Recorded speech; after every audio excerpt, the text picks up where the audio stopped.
नमस्कार दोस्तों, साहित्यिक कहानियों के इस चैनल कहानियां जिंदगी की पर मैं शैली नारायण आप सबका तहे दिल से स्वागत करती हूँ।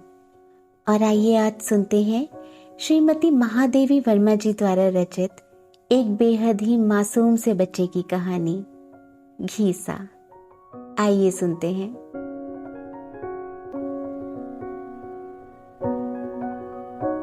वर्तमान की कौन सी अज्ञात प्रेरणा हमारे अतीत की किसी भूली हुई कथा को संपूर्ण मार्मिकता के साथ दोहरा जाती है, यह जान लेना सहज होता तो मैं भी आज गांव के उस मलिन सह में नन्हे से विद्यार्थी की सहसा याद आ जाने का कारण बता सकती, जो एक छोटी लहर के समान ही मेरे जीवन तट को अपनी सारी आर्द्रता से छूकर अनंत जल राशि में विलीन हो गया है।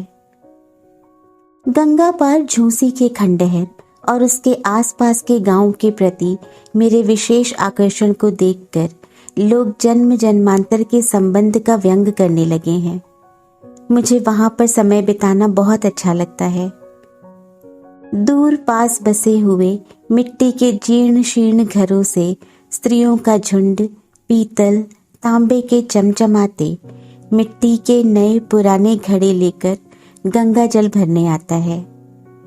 कोई अपने गिलट के कड़े युक्त हाथ घड़े की ओट में छिपाने का प्रयत्न सा करती रहती है, और कोई चांदी के पघेली ककना की झंकार के साथ ही बात करती है।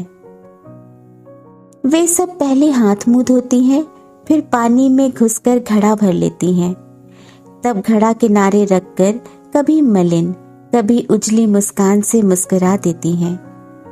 अपने मेरे बीच का अंतर उन्हें ज्ञात है, तभी कदाचित वे इस मुस्कान के सेतु से उसका वार पार जोड़ना नहीं भूलती।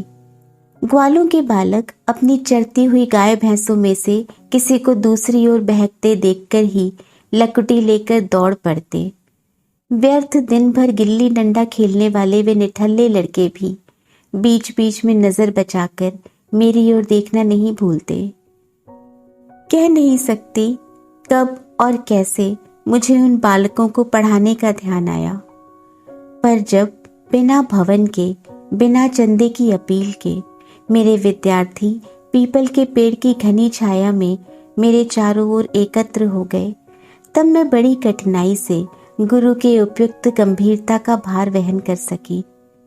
वे जिज्ञासु धुले कुर्ते और ऊंची धोती में नगर और ग्राम का सम्मिश्रण जान पड़ते थे। वे सभी दुर्बल शरीर वाले थे। उनकी पीली आंखों में संसार की उपेक्षा समाहित थी। उन सब में घीसा अकेला ही था, और आज भी मेरी स्मृति में अकेला ही आता है। घीसा की मां ने मुझे बताया कि उसका पति नहीं है, वह ही इधर उधर काम करती है, और उसका यह अकेला लड़का ऐसे ही घूमता रहता है। वह भी यदि उन बच्चों के साथ बैठकर कुछ सीख ले तो समय का सदुपयोग हो जाएगा। अगले रविवार को वह सबसे पीछे दुबक कर बैठ गया। लड़के उससे कुछ खिंचे खिंचे से रहते थे, इसलिए नहीं कि वह कोरी था, वरन इसलिए कि उनके परिवार के सदस्यों ने घीसा से दूर रहने की हिदायत दी थी। उन्होंने ही घीसा के उस कुरूप नाम का रहस्य भी बताया। बाप तो जन्म से पहले ही नहीं रहा। घर में कोई देखने भालने वाला न होने के कारण माँ उसे बंदरिया के बच्चे के समान चिपकाए फिरती थी। उसे एक ओर लेटाकर जब वह मजदूरी के काम में लग जाती थी, तब पेट के बल घसीट घसीट कर बालक संसार के प्रथम अनुभव के साथ साथ इस नाम की योग्यता भी प्राप्त करता जाता था। गांव की अन्य स्त्रियां भी मुझे आते जाते रोककर अनेक प्रकार की भाव भंगिमा के साथ घीसा की जन्मजात अयोग्यता का परिचय देने लगी। उसका बाप था तो कोरी, पर बड़ा ही अभिमानी और भला बनने का इच्छुक।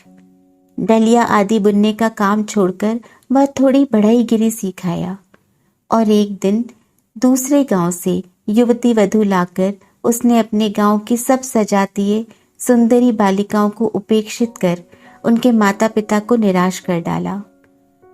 मनुष्य इतना अन्याय सह सकता है, परंतु ऐसे अवसर पर भगवान की असहिष्णुता प्रसिद्ध ही है। गांव के चौखट दरवाजे बनाकर और ठाकुरों के घर में सफेदी करके उसने कुछ ठाट बाट से रहना आरंभ किया। तब अचानक हैजे के बहाने वह वहां बुला लिया गया, जहां ना जाने का बहाना ना उसकी बुद्धि सोच सकी ना अभिमान। उसकी स्त्री भी कम गर्वीली न निकली। गांव के अनेक विधुर एवं अविवाहित कोरियों ने केवल उदारतावश ही उसकी नैया पार लगाने का उत्तरदायित्व लेना चाहा, परंतु उसने कोरा उत्तर दे दिया। वह बड़े घर की विधवा के समान रहने लगी तो सारा कोरी समाज क्रोधित हो उठा। उस पर घीसा बाप के मरने के बाद हुआ। उसकी कथा सुनकर मैं उसकी ओर आकर्षित हो उठी। पढ़ने, स्मरण रखने और पुस्तकों के सार संभाल में घीसा के समान कोई चतुर न था। कभी कभी मन चाहता था कि उसकी माँ से उसे मांग लाऊं और अपने पास रखकर उसके विकास की उचित व्यवस्था कर दूं, पर उस उपेक्षिता मानिनी विधवा का वही एकमात्र सहारा था। वह अपने पति का स्थान नहीं छोड़ना चाहती थी। शनिवार को घीसा अपने दुर्बल हाथों से पीपल की छाया को लीप देता था। इतवार को वह फिर उस स्थान को झाड़ बुहार कर गंगा के तट पर आ बैठता था। मेरी नाव को देखते ही वह गुरु साहब पुकारता हुआ पेड़ के नीचे पहुंच जाता। महीने में 4 दिन ही मैं वहां पहुंच पाती थी और कभी कभी काम की अधिकता के कारण नहीं भी जा पाती थी। मुझे आज भी वह दिन नहीं भूलता जब मैंने बिना कपड़ों का प्रबंध किए ही सफाई का महत्व बता डाला। दूसरे इतवार को सब जैसे के तैसे थे, पर घीसा गायब था।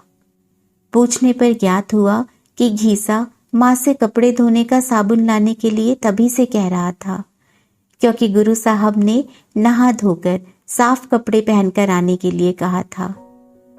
माँ को मजदूरी के पैसे कल रात को ही मिले थे, इसलिए वह नहा धोकर आएगा। जब घीसा नहाकर गीला अंगोछा लपेटे और आधा गीला कुर्ता पहने अपराधी के समान मेरे सामने आकर खड़ा हुआ, तब मैं द्रवित हो उठी। एक दिन मैं उन विद्यार्थियों के लिए 5-6 से जलेबियां ले गई। प्रत्येक को 5-5 जलेबियां मिली। सभी विद्यार्थियों ने आनन फानन में अपनी अपनी जलेबियां खा ली, किंतु घीसा अपनी जलेबियों में से 2 जलेबियां अपनी माँ के लिए घर रखाया। एक अपने पिल्ले को खिला दी और बची हुई 2 स्वयं खा ली। एक बार घीसा बीमार पड़ गया। उसके लिए दवा तो मैं भिजवा देती थी, किंतु देखभाल का कोई उचित प्रबंध ना हो पाया। इतवार की संध्या को मैं बच्चों को विदा दे घीसा को देखने चली। थोड़ी दूर आगे जाते ही घीसा को गिरते पड़ते अपनी ओर आते देखकर मन क्लांत हो उठा। वह 15 दिन से उठ ही नहीं पा रहा था। बुखार से तपते उस शरीर को उसकी टूटी खटिया पर लिटाकर मैं लौटी। इसके उपरांत घीसा अच्छा हो गया। इसी प्रकार समय व्यतीत होता रहा। मेरी तबीयत कुछ दिनों से खराब रहने लगी थी। मन भारी भारी रहता था। डॉक्टरों को मेरे पेट में फोड़ा होने का संदेह था। ऑपरेशन की संभावना थी। बच्चों को पढ़ाने का कार्यक्रम कुछ समय के लिए स्थगित करना पड़ा। लौट भी पाऊंगी या नहीं। बच्चों से विदा लेते समय घीसा मुझे कहीं दिखाई नहीं दिया। संध्या घिरने लगी थी। तब मैंने दूर से एक काला सा धब्बा आगे बढ़ता देखा। निकट आने पर देखा कि नंगे बदन घीसा दोनों हाथों में एक बड़ा तरबूज संभाले था। घीसा के पास न पैसा था न खेत, तब वह क्या इसे चुरा लाया है? घीसा गुरु साहब के सामने झूठ बोलना भगवान जी से झूठ बोलना समझता है। वह तरबूज कई दिन पहले ही देख आया था। माई के लौटने में जाने क्यों देर हो गई, तब उसे अकेले ही खेत पर जाना पड़ा। वहां खेत वाले का लड़का था, जिसकी उसके नए कुर्ते पर कई दिन से नजर थी। तरबूज के लिए पैसा नहीं है तो कुर्ता दे जाओ। घीसा आज तरबूज न लेता तो कल उसका क्या करता, इसलिए कुर्ता दे आया। पर गुरु साहब को चिंता करने की आवश्यकता नहीं, क्योंकि गर्मियों में वह कुर्ता पहनता ही नहीं। तरबूज मीठा है या नहीं, यह देखने के लिए कटवाना पड़ा। वह बोला कि गुरु साहब यदि तरबूज न लेंगी तो वह रात भर रोएगा, उसे बहुत कष्ट होगा। ले जावे तो वह रोज नहा धोकर पेड़ के नीचे पढ़ा हुआ पाठ दोहराता रहेगा। तब मैं भावातिरेक से विह्वल हो उठी। ऐसी गुरु दक्षिणा शायद ही किसी शिष्य ने अपने गुरु को दी होगी। फिर घीसा के सुख का विशेष प्रबंध कर मैं वापस आ गई और लौटते लौटते कई महीने लग गए। जब मुझे वापस वहां जाने का अवकाश मिला, तब घीसा को उसके भगवान जी ने सदा के लिए पढ़ने का अवकाश दे दिया था। आज वह कहानी दोहराने की शक्ति मुझ में नहीं है।